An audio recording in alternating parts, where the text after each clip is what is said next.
Magic Tree House, Book 4, Pirates Past Noon. Chapter 1, Too Late! Jack stared out his bedroom window. The rain kept falling and falling. The Timmy said it would stop by noon, said Annie, his 7-year-old sister. It's already past noon, said Jack. But we have to go to the tree house, said Annie.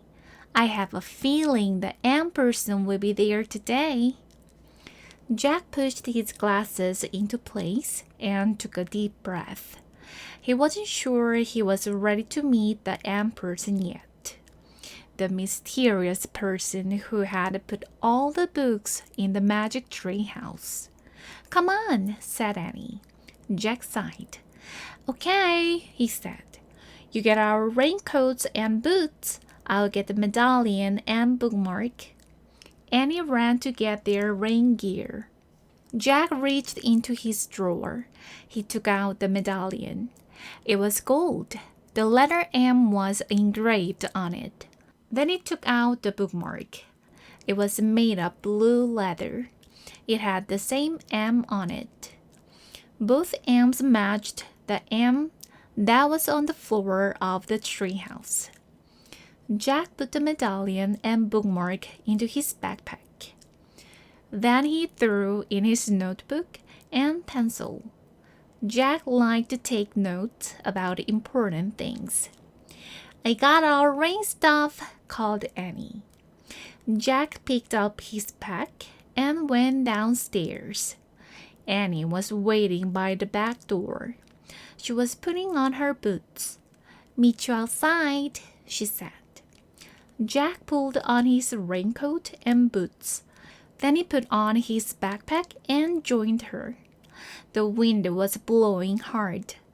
Ready, set, go, shouted Annie. They kept their heads down and charged into the rainy wind. Soon, they were in the Frog Creek woods. Tree branches swayed, flinging rainwater everywhere. Yuck, said Annie. They splashed through puddles until they came to the tallest oak tree in the woods. They looked up. Tucked between two branches was the treehouse. It looked dark and lonely against the stormy sky. Hanging from the treehouse was a rope ladder. It was blowing in the wind. Jack thought of all the books up there. He hoped they weren't getting wet. The ant person's been there, said Annie. Jack caught his breath. How can you tell? He said. I can feel it, she whispered. She grabbed the rope ladder and started up. Jack followed. Inside the treehouse, it was chilly and damp. But the books were dry. They were all neatly stacked along the wall, just the way they had been the day before. Annie picked up a castle book on top of one stack. It had taken them to the time of castles. Remember the knight? She said. Jack nodded. He would never forget the knight who had helped them.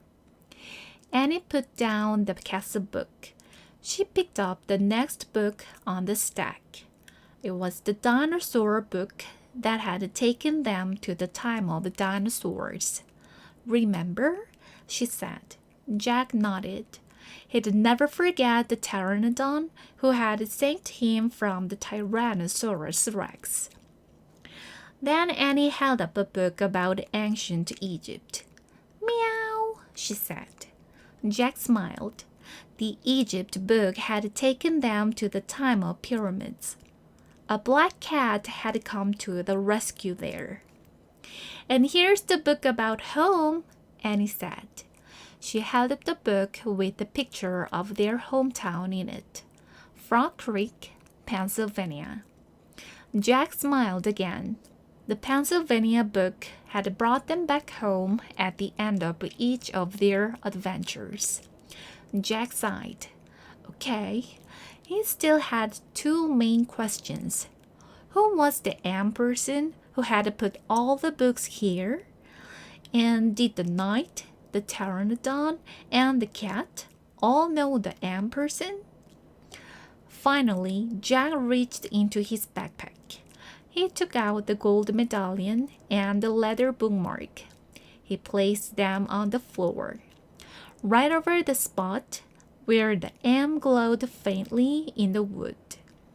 Rain blew into the treehouse. Brr, said Annie. It's not very cozy today. Jack agreed with her. It was too wet and cold. Look, Annie pointed to an open book lying in the corner. I don't remember a book being open. Me neither, said Jack. Annie picked up the book. She stared at the picture on the page. Wow, this place looks great. She showed a picture to Jack. He saw a sunny beach, a big green parrot sitting in a palm tree, and a ship sailing on a blue sea. Another gust of rainy wind blew into the treehouse. Annie pointed to the picture. I wish we were there instead of here, she said. Yeah, said Jack. But where is there? Too late, came a squawk. Jack and Annie turned quickly. Sitting on a branch outside the window ledge of the treehouse was a green parrot, exactly like the parrot in the picture. Too late, the parrot squawked again. A talking parrot, said Annie. Is your name Polly? Can I call you Polly?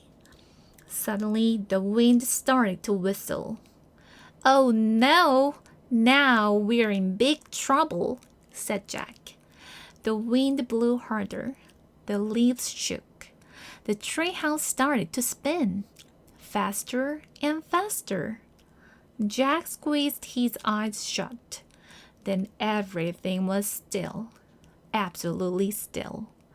Jack opened his eyes. Too late, squawked Polly. Chapter 2. The Bright Blue Sea. Jack felt hot sunlight streaming into the treehouse. He smelled the salt water.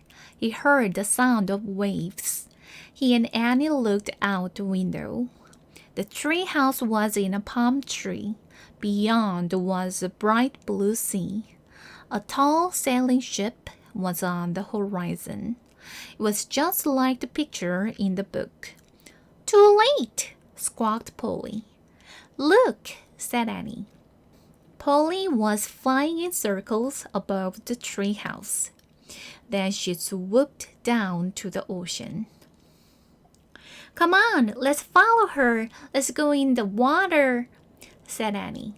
She took off her raincoat and dropped it on the floor. Wait, we have to study the book first, said Jack. He started to reach for the book, but Annie grabbed it. You can read it on the beach, she said. Without even looking at the cover, she shoved the book into Jack's backpack. He sighed. Actually, the water did look wonderful. Okay, Jack said. He took off his raincoat too. Come on, Annie handed Jack his backpack, then started down the ladder. Jack folded the raincoat and put it next to the stack of books. He put on his backpack. Then he went down the ladder. As soon as Annie hit the sand, she ran toward the ocean. Jack watched her wade into the water. She was still wearing her rain boots. Your boots, Annie, called Jack. She shrugged. They'll dry out, she said. Jack took off his boots and socks. He put them beside his pack. Then he rolled up his jeans and ran across the hot sand into the waves. The water was warm and clear. Jack could see shells and tiny fishes. He shielded his eyes against the sun and peered out at the sea. The tall sailing ship seemed a bit closer. "Where's Polly?" said Annie. Jack glanced around. No sign of Polly. Not in the palm trees, not on the sunlit sand, not over the bright blue sea. When Jack looked out at the sea again, the ship seemed even closer. Now Jack could see its flag. As he stared at the ship's flag, a chill went through him. The flag was black, with a skull and crossbones. "Oh, man," he breathed. He started out of the water. "What's wrong?" said Annie. She splashed after him. Jack ran to his backpack. Annie followed. He grabbed the book from his backpack. He looked at the cover.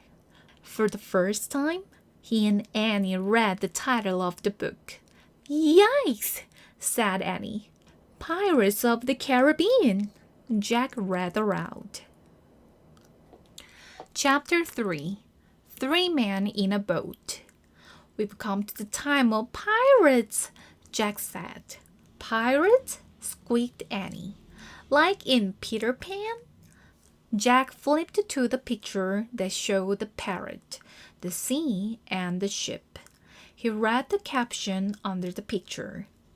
300 years ago, pirates raided Spanish treasure ships in the Caribbean Sea.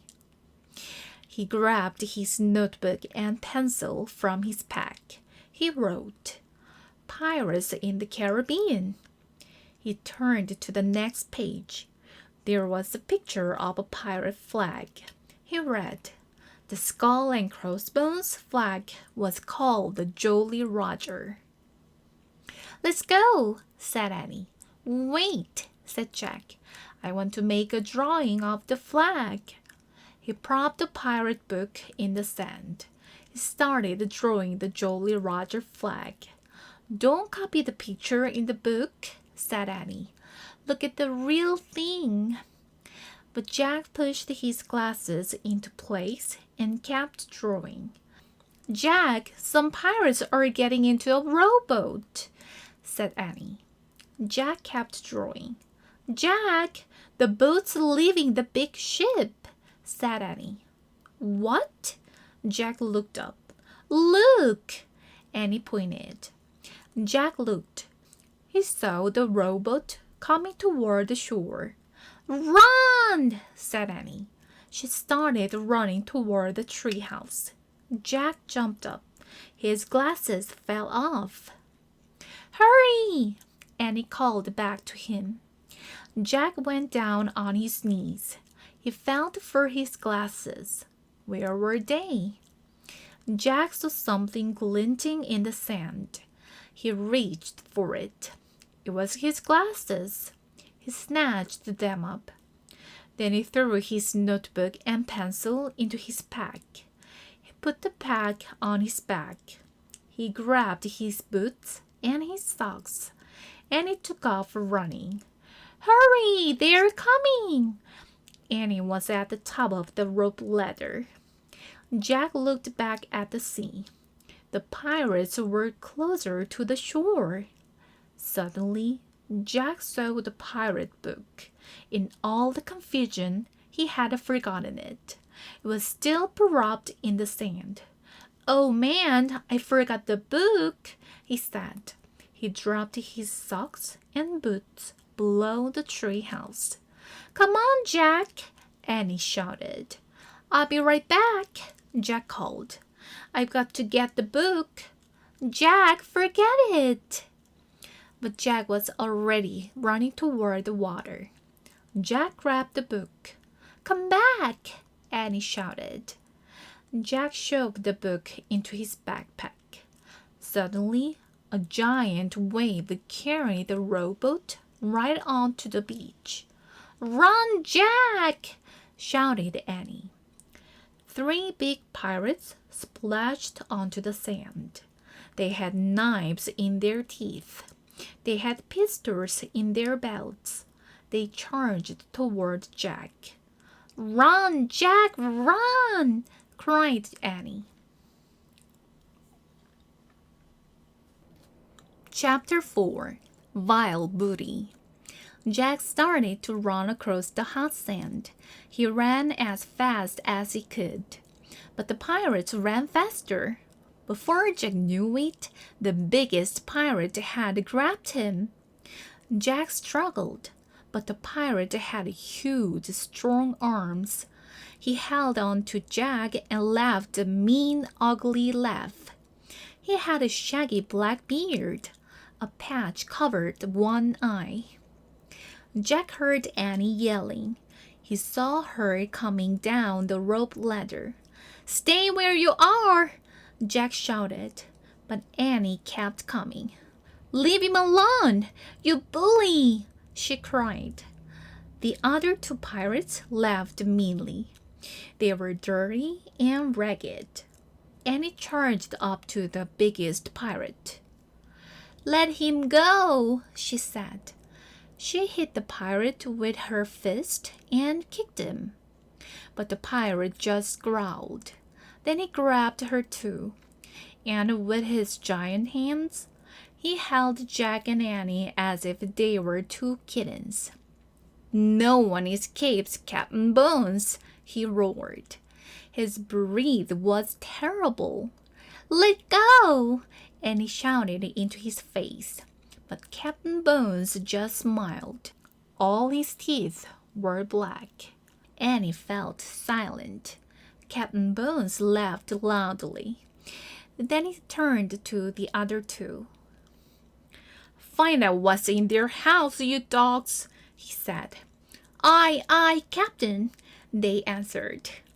And they started up the ladder to the treehouse. "What do you spy, Pinky?" shouted Captain Bones. "Books, Captain," Pinky shouted down. "Ah, books," growled Captain Bones. He spit on the sand. "I want gold, you dogs." "Dogs are nicer than you," said Annie.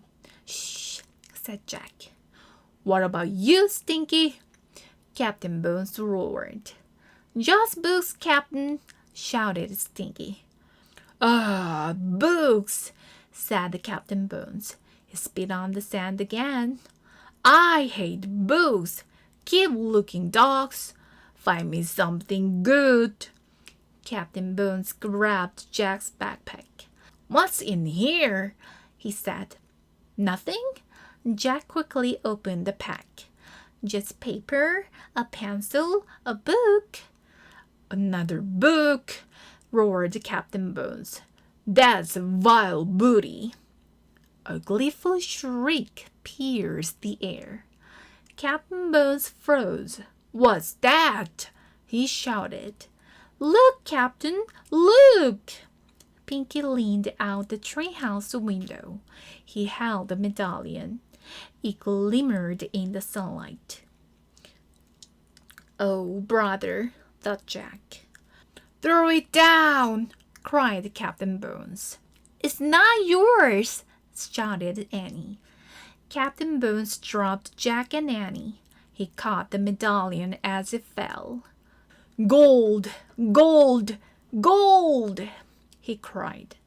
Captain Bones threw back his head and laughed horribly. He grabbed two of his pistols. He shot them into the air. Pinky and Stinky howled like wolves. Chapter 5 The Kid's Treasure.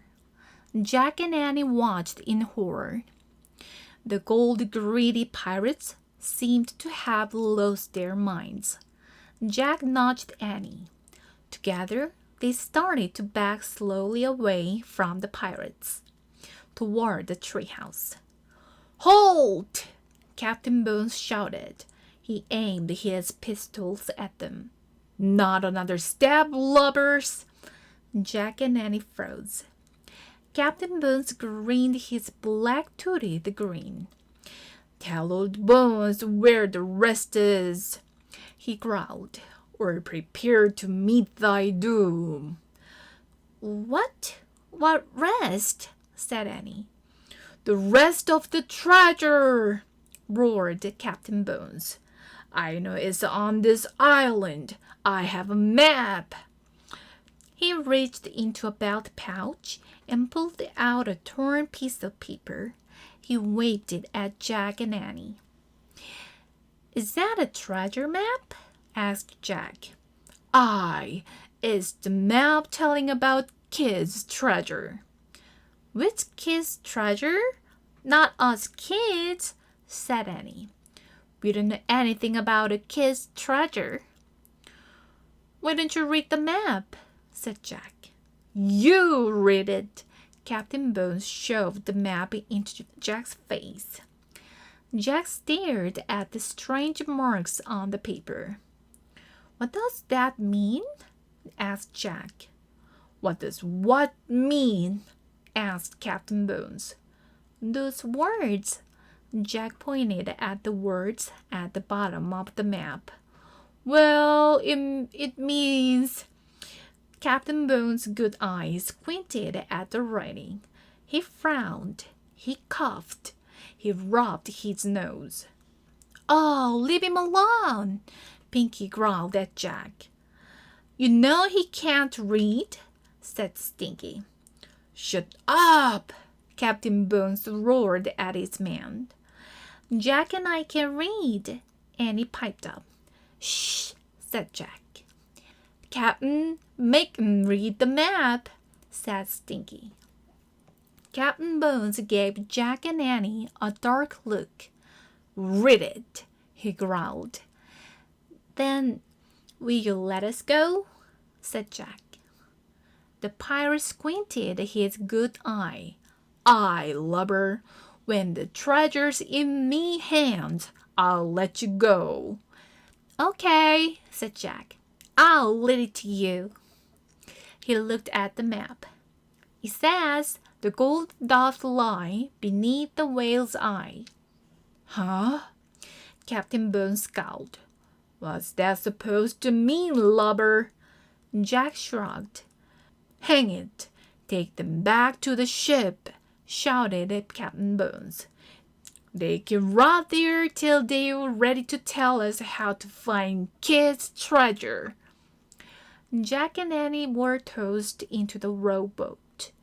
Waves splashed the sides. The sky ahead was dark with thunderclouds. A strong wind had started to blow. Row, ducks, row, said Captain Bones. Pinky and Stinky began rowing toward the big ship. Look, Annie said to Jack. She pointed to the shore. Polly the parrot was flying over the sand. She wants to help us, whispered Annie. Polly started to fly out over the waves, but the winds were too strong. She turned around and flew back to the island.